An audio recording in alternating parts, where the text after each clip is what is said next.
Hello everyone, this is Vortex259. I'd like to welcome you back to another episode of Let's Play Dragon Warrior 3 for the Game Boy Color. Let's continue to explore the village of Kall a little bit more. A couple of places I didn't get to check last time, so I want to start off by checking the weapon and armor shop. There's some pretty nice items for sale here. You can see Hero only has about 35,000 gold, a little bit more in his possession. But there's a couple of items you might like to get. There's an extra blade armor right there that you can purchase for your warrior. I may go ahead and purchase one of those for Glenn. And that will take his defense up 5 points. Now, the good thing about the blade armor is if an enemy attacks that person wearing it, they'll take some damage in return. And that would be very good if you happen to run upon some metabols. If they attack you, then they'll actually take a lot of damage back in return. So I'll go ahead and purchase that for Glenn. And let's see, go back into the list here. There's a water robe. That would be good for my Sage Matt. I may come back and purchase one of those for him later. And I'd also like to get a Sage Staff a little bit later. That's pretty pricey, 15,000 gold. That will actually cast the Heal More spell when used as an item in battle, but I want to save up my gold for another item we need to get here in just a bit. Let's go around the weapon shop onto the other side, and there's actually one person up here I do want to talk to. This soldier right here has an important clue for us. He says, rumor has it that the elemental spirit Rubiss is sealed within the tower on the western island. We actually saw that tower when we sailed to Kall last time. That's a tower we're going to visit very soon. Rubiss is sealed by Zoma in that tower. We want to go free the elemental spirits, and we'll do that here in just a bit. But you do remember last time we did sell the Oricon to the item shop owner. He was immigrant, I guess, from Zipangu, and we sold him that Oricon, so let's actually go visit him again. Yeah, he's upstairs from the tavern.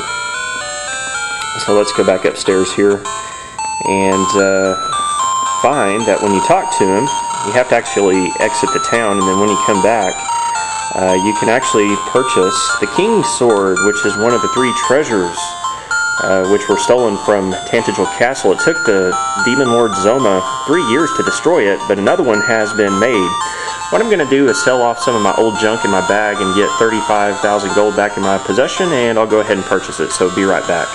Okay, I now have a little over 35,000 gold again, so I can now purchase the King's Sword. So I'm going to go ahead and buy it, and you can also use it as an item in battle. It will actually cast the Infermost spell when used as an item in battle. And of course we're going to give that to Hero. That's going to take his attack way up there to 312. So let's go ahead and purchase one of those and equip it on Hero, and now we're broke again. But there's one more thing I want to do. I'm going to give Hero's Dragon Whip to my Sage Matt, and that will take his attack up to 171. Alright, what I'm going to do now is go ahead and stay at the inn, rest and recover my HP and MP, and then we're going to trek to the west and go explore the Tower of Rubiss.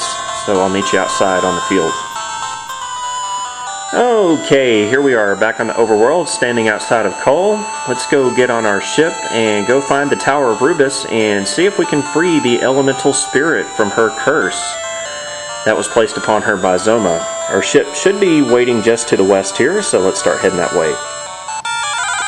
Ah yes, that King's Sword does do some nice damage. Unfortunately, it only affects one enemy when you attack with the sword, unless you use it as an item in battle. Then it will cast the Infermost spell. But anyway, yeah, definitely a nice weapon to get.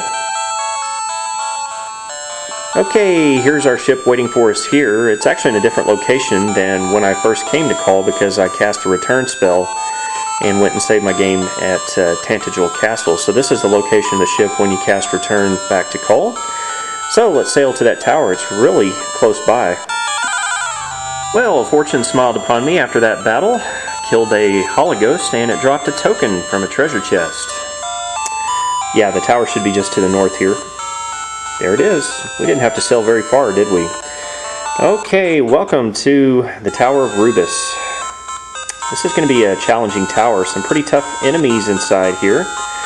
There's also going to be lots of treasure and lots of traps, as you'll see. So let's start off by exploring this first floor. There's actually 2 treasure chests on this first floor, and we can get those by going due north. And we've already got a barrier floor we're going to have to deal with. So let's have Matt cast the Step Guard spell to avoid taking damage. Now we can go through this door and find the 2 treasure chests. Don't open the left one unless you want to fight a mimic. That's what's hiding in there waiting to surprise you. And here is one of the new enemies that you're going to fight here in the Tower of Rubiss. These are called Leonas. And these are pretty dangerous manticore type creatures because they can cast the Blizzard spell, which can do a ton of damage to each of your party members. So it'll be pretty important to try to go ahead and silence them. You can do that by using the Mist Staff there. And I believe the Firebolt spell does quite a bit of damage, so I'll have Matt try to cast that upon them. And unfortunately, none of them were silenced, so can only hope that they don't cast Blizzard. So far, so good. There's the new King's Sword spell in action. Look at all that damage. Nice. 161 points of damage, and Matt's Firebolt spell does a ton of damage. So we take out a couple of them right off the bat. Let's just get the other one here. Pete takes it out, and look at the experience. Over 2,000 for taking out 3 Leonas, which is pretty nice. Okay, let's open the right treasure chest, and inside we'll find 1,016 gold coins. I think that's about the 3rd treasure chest here in the Dark World that contains that same amount, but we'll definitely take it and pocket it.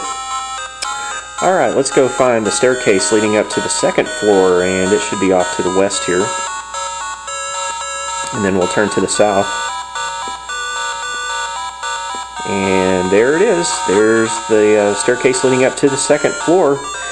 Now on the 2nd floor we're going to find the first of the rotating tile floors, which can be very tricky. I'll explain how to get across those when we encounter them. Actually, there's some right there. We won't bother with those. Let's keep going to the east. And we'll turn to the north here.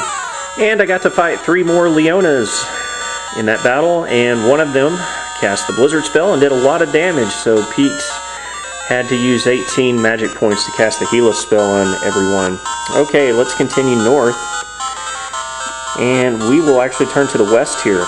Okay, now here is the first of the tile floors. I guess I'll go ahead and try to explain how these work. You see there are actually 2 triangles. One is pointing left and it's a dark color, and the one pointing right is a light color. Now the way these work, if you want to go the direction that the dark colored tile is pointing, in this case to the left, you want to press the down arrow key, like so. That will take you to the left. Now to go the direction that the light colored triangle is pointing, you want to press the up arrow key. So that can be kind of tricky. Here we don't really have to worry about it too much to get the next treasure chest because we can just cast Step Guard. But there is a treasure a couple of floors up that you have no choice but to know how these work. So we'll cross that bridge when we get there. For now, let's have Matt cast Step Guard. And we can just avoid the tiles by going across the floor. And look at that. There's 4 treasure chests up here waiting for us. So let's go ahead and loot these, see what's inside. The bottom right treasure chest will contain 960 gold coins. Very nice. Now, if you want to fight a mimic, you can open the bottom left chest. That's what's hiding in there, so I guess I'll just go ahead and avoid that one. The top left chest contains a strength ring, and we'll put that in the bag later. And the top right chest will contain a tiny medal. There's tiny medal number 90. I now have enough tiny medals to get the Vivify staff from the Metal Master, and that means there's only 10 more tiny medals left to find in the game to get the gold pass. So we're almost done counting tiny medals.